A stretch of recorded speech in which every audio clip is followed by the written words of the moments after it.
நீண்ட காலத்திற்கு முன்பு சீன நாட்டில் 3 வயது முதிர்ந்த துறவிகள் வாழ்ந்து வந்தார்கள். அவர்களின் பெயர் எவருக்கும் தெரியாது. ஏனென்றால் அவர்கள் ஒருபோதும் எந்த ஒரு மனிதனிடமும் தங்களை அறிமுகப்படுத்தவில்லை.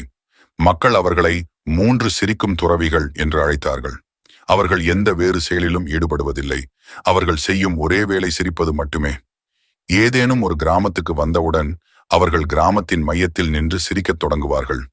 அவர்களது சிரிப்பு நகைச்சுவையாகவும் பரவசமாகவும் இருக்கும். ஒரு கிராமம் முழுவதும் சிரித்து மகிழ்ந்தவுடன் அவர்கள் அடுத்த கிராமம் நோக்கி பயணித்தார்கள். அவர்கள் எந்த புத்தகத்திலும் சொல்லப்படாத ஞானத்தை கொண்டு வந்தார்கள். வாழ்க்கை ஒரு பெரிய நகைச்சுவை. மகிழ்ச்சி மட்டுமே உண்மையான பிரார்த்தனை. எந்த சோகத்திற்கும் இடமில்லை. ஆண்டுகள் சென்றவுடன் ஒரு நாள் வடக்கு மாகாணத்தில் இருக்கும் ஒரு கிராமத்தில் அவர்களில் ஒருவர் மரணமடைந்தார். மக்கள் அதிர்ச்சி அடைந்தனர். மற்ற 2 துறவிகளும் இதை எப்படி எதிர்கொள்ளுவார்கள் என்று மக்கள் தமக்குள்ளே பேசிக்கொண்டனர். அவர்கள் ஆழ்வார்களா?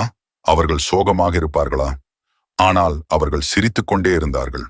மக்கள் அவர்களிடம் சென்று கேட்டார்கள், உங்களுடைய நண்பர் இறந்துவிட்டார், ஆனால் நீங்கள் ஏன் சிரிக்கிறீர்கள் என்று.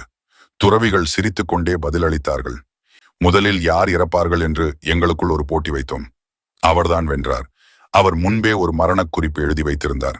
அந்த குறிப்பு இப்படி இருந்தது, எனது உடலை சுத்தப்படுத்த வேண்டாம், ஏனென்றால் நான் ஒரு நாளும் மாசுபட்டதில்லை. என் சிரிப்பு என் உடலை தூய்மையாக வைத்தது. வாழ்க்கையின் மகத்துவம் என்ன தெரியுமா? சிரிப்பு மற்றும் மகிழ்ச்சிதான் நம்முடைய உண்மையான உணர்வு. எதையும் பரவசமாக எடுத்துக்கொள்ளுங்கள். சிக்கல்கள் வரும்போது ஒரு கண்ணாடியை முன்வைத்து சிரியுங்கள். இந்த அழகிய கதையை அனைவருக்கும் பகிருங்கள். நம்முடைய வாழ்க்கையும் மகிழ்ச்சியானதாக இருக்கட்டும். நன்றி.